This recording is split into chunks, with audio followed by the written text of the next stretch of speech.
Bonjour, je suis Sarah et je vais te raconter mon histoire.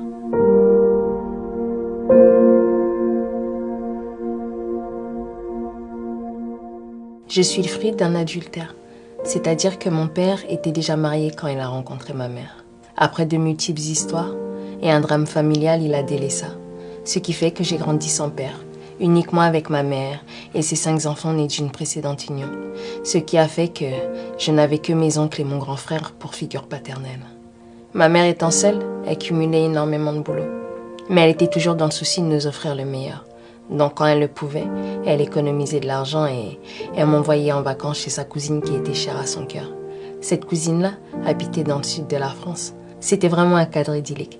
Parce que là-bas, en fait, j'avais pas tout ce que j'avais dans ma banlieue parisienne. Moi qui avais grandi dans une cité. Il y avait un potager, il y avait une piscine, tout ce que j'avais pas, en fait, au quotidien. J'avais surtout l'affection et l'attention de l'amour de ma tante et de sa famille. C'est vrai que pour une fois, j'existais. J'avais son mari, avec qui, voilà, je pouvais jouer. Il m'apprenait à bricoler, jardiner.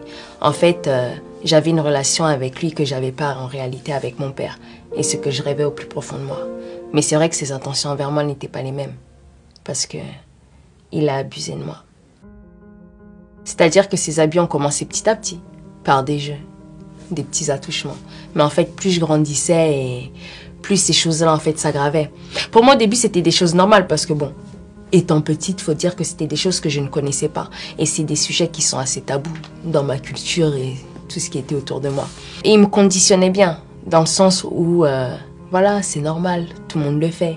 Et j'avais réellement confiance en lui, c'est-à-dire que c'était notre petit secret.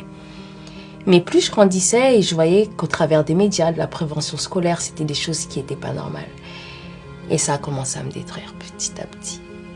Et plus je grandissais, plus j'ai commencé à me renfermer sur moi-même. Et puis je refusais les actes qu'il me faisait. Mais il avait tellement d'influence. Il avait tellement de pouvoir au niveau de ma famille. Et à ce moment-là, que faire ? C'est-à-dire que j'ai eu une adolescence qui était très difficile. J'étais renfermée, j'étais frustrée, j'étais insoumise, remplie de haine, de colère. Ce qui a fait que voilà, j'ai rencontré beaucoup de différences, de problèmes avec ma famille. Parce que j'étais complètement en rupture familiale. Personne ne pouvait me comprendre. Tout le monde me rejetait, tout le monde me jugeait. Mais personne en réalité voyait la douleur et la souffrance qu'il y avait au fond de moi. Ce qui faisait que je me sentais rejetée et j'avais la haine de moi.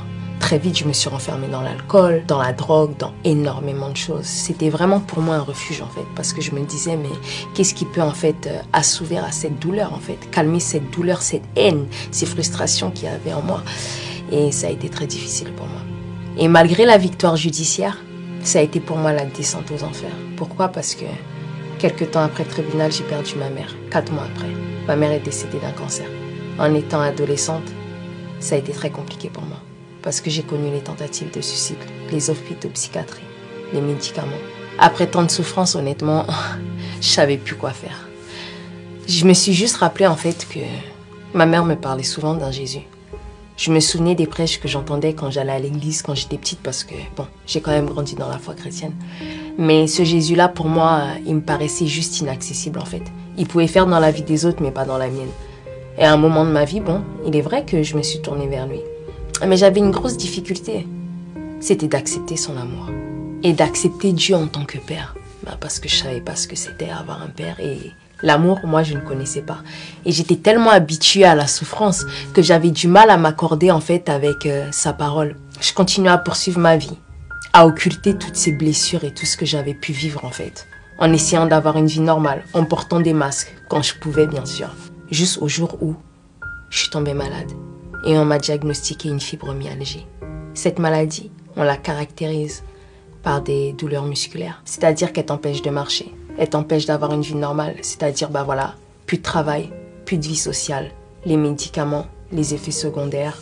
Encore une fois, on me reprenait ma vie, quoi. Il n'y a pas de traitement, il n'y a pas de médicaments. La caractéristique de cette maladie, c'est que c'est la maladie des blessures de l'âme.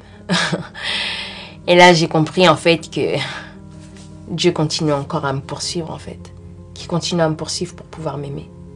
Parce que je savais qu'au travers de ce que j'avais pu entendre et lire, que lui seul en fait était capable de pouvoir guérir les blessures, consoler les cœurs brisés et libérer les captifs, car en réalité j'étais prisonnière de moi-même, prisonnière de mes douleurs, prisonnière de mes frustrations, prisonnière de cette colère, de cet acte en fait dont j'ai été victime. Et là en fait je me suis écroulée, c'est-à-dire que j'ai hurlé. Il y a eu un soupir inexprimable qui a résonné en moi et j'ai crié à lui, à son amour. Et à partir de ce moment-là, je lui ai donné la place qui était due. Je l'ai accepté comme père et j'ai accepté son amour. Ce qui a fait qu'en fait que ma foi, elle n'était pas imaginaire parce que j'ai décidé de pouvoir l'expérimenter. Et là, j'ai vu toute la différence parce que j'ai expérimenté la puissance et l'impact de sa parole dans ma vie. Au quotidien, c'était pas tous les jours facile parce que je faisais face à moi-même. Mais je m'accrochais à cette foi-là, à la foi en sa présence. C'est sa présence, son amour qui mettait en moi, en fait, qui m'a complètement transformée, chamboulée. C'est-à-dire que voilà, j'ai commencé à m'aimer, à m'accepter. Car en réalité, mon plus gros des combats, ça a été de pouvoir m'aimer et m'accepter moi-même. Mais au travers de son amour, de la valeur, en fait, que lui-même me donnait, ma vie a complètement été transformée. Parce que quand il dit qu'il guérit, j'ai été guérie entièrement de ma maladie en sachant que c'est une maladie qu'on ne peut pas en guérir comme ça puisqu'il n'y a pas de traitement.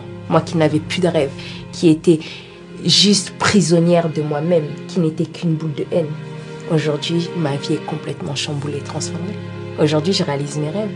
Je suis mariée, future chef d'entreprise, j'ai des grands projets, je suis directrice d'un super événement qui propulse les jeunes talents qui s'appelle le Eden Show. Et mon combat aujourd'hui, c'est d'être la voix des sans-voix. Donc à toi qui m'écoutes, sache que peu importe ce que tu as vécu, que tu aies vécu le viol, peu importe les maltraitances, sache que c'est possible. Car si Christ a su changer ma vie, sache qu'il sera capable de changer la tienne, car je ne suis pas meilleure que toi. Crois en lui, expérimente la parole, car la foi c'est bien, mais l'expérimenter c'est encore mieux. Donc peu importe où tu es, relève-toi et brille, car ton lendemain sera beaucoup plus meilleur.